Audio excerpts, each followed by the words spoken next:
आप सिर्फ एक होम्योपैथ डॉक्टर नहीं है, आप हैं दी रॉयल डॉक्टर, क्योंकि आपकी पैथी कभी शाही दरबारों में गूंजा करती थी और आज आम जनता की सेवा के लिए उनके बीच मौजूद है। Welcome to my page. मैं थोड़ा डॉक्टर साहब doctor Param BHM PGDMS and CBT practitioner. आज हम बात करने वाले हैं the adventure of the homeopathy. कैसे डाउनफॉल हुआ होम्योपैथी का, क्या था हिस्ट्री होम्योपैथी की और कैसे होम्योपैथी ने खुद को कमबैक किया। होम्योपैथी का जन्म तो डॉक्टर सैमुअल हैनीमैन ने किया, बट इसे शाही पहचान मिली 1835 में जब डॉक्टर फ्रेडरिक बने क्वीन विक्टोरिया के रॉयल होम्योपैथ। डॉक्टर फ्रेडरिक ने लंदन में पहली बार होम्योपैथिक डिस्पेंसरी खोली, जहाँ के राजा महाराजा, रॉयल फैमिलीज सिर दर्द से लेकर दिल टूटने तक का सारा इलाज होम्योपैथी से करवाते थे। नेपोलियन बोनापार्ट, आधी दुनिया का सम्राट, वो होम्योपैथी से इलाज करवाता था। He was a patient of doctor JP Maragnot. The former king of the Russia Nicholas first, ये अपने महल में होम्योपैथिक फिजिशियंस को, होम्योपैथिक डॉक्टर्स को अपने साथ रखा करते थे।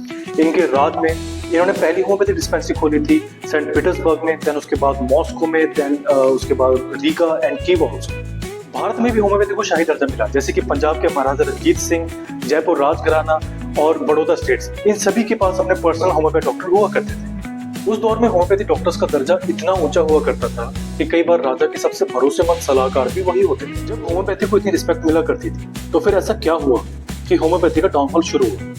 आइए इसके बारे में जानते हैं। बात करेंगे अर्ली 19th सेंचुरी की, जब फार्मास्यूटिकल कंपनीज पूरे जोरों पे थी और मॉडर्न मेडिसिन के नाम पे अपना बिजनेस पूरे जोरों शोरों से फैला रही थी। On the other hand homeopathy totally nature based medicine थी और होम्योपैथी के पास खुद की इतने रिसर्च मॉड्यूल्स भी अवेलेबल नहीं थे। होम्योपैथी की पॉपुलैरिटी को कम करने के लिए होम्योपैथी के खिलाफ बहुत सारे प्रोपेगेंडा शुरू हो चुके थे। एक बात और भी है, समय के साथ एलोपैथी में पेन किलर्स गोलियों का निर्माण हो चुका था, जिसको खा के पेशेंट कुछ टाइम के लिए आराम महसूस करते थे।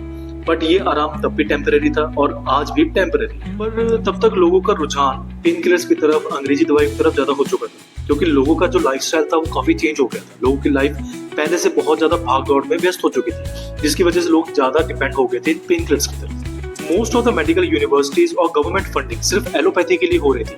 होम्योपैथी को ना फंडिंग्स मिल रहे थे, ना इंफ्रास्ट्रक्चर सपोर्ट मिल रहे थे और ना ही पीआर सपोर्ट मिल पा रहा था। अब जिस चीज को पढ़ाया ही नहीं जा रहा था, लोग उसके बारे में कैसे जानते। चौथा सबसे बड़ा कारण था कि कई नॉन क्वालिफाइड लोग भी होम्योपैथी का नाम लेकर प्रैक्टिस शुरू करने लगे थे, जिसकी वजह से क्रेडिबिलिटी को बहुत नुकसान पहुंचा। ओरिजिनल क्लासिकल होम्योपैथी से लोग बहुत दूर जा चुके थे। लेकिन समय का पहिया फिर घूमा। 1980 और 90 के दशक में लोगों ने एलोपैथी के साइड इफेक्ट्स और मेडिकेशन का बुरा असर देखना शुरू किया। स्पेशली यूरोप, अमेरिका और इंडिया जैसे देशों में लोग अल्टरनेटिव पैथीज की तरफ मुड़ने लगे थे। वो कहते हैं ना, जब दवा खुद बीमारी बनने लगे तो लोग शिफा ढूंढते हैं। इंडिया में 2003 में आयुष मंत्रालय के आने के बाद होम्योपैथी को गवर्नमेंट का सपोर्ट मिला। अब इंडिया वर्ल्ड का लार्जेस्ट होम्योपैथिक प्रैक्टिशनर बेस है। दिल्ली, मुंबई, कलकत्ता जैसे मेट्रो सिटीज में कई होम्योपैथिक क्लिनिक्स बनाए गए और कई सेलिब्रिटीज, क्रिकेटर्स और इवन आईएएस ऑफिसर्स ने भी खुल के होम्योपैथी का सपोर्ट किया। इवन कोविड के टाइम पे भी लोगों ने देखा कि कैसे होम्योपैथी ने इम्यूनिटी और प्रिवेंशन में अच्छा काम किया। होम्योपैथी सिर्फ एक दवाई नहीं है, ये एक विश्वास है, एक सच है जो शाही दरबारों से चलता हुआ आम लोगों के बीच में आया है। तो जब भी आप दवाई दे रहे हो तो आप सिर्फ इलाज नहीं कर रहे हो डॉक्टर साहब, आप एक शाही परंपरा को जिंदा रख रहे हो। So this was the suffer of homeopathy. अगर आपको वीडियो अच्छी लगी हो तो इसको जरूर शेयर करना और ऐसी और नॉलेज के लिए जुड़े रहे अपने डॉक्टर साहब के साथ। So keep supporting, keep smiling. मिलते हैं नेक्स्ट वीडियो।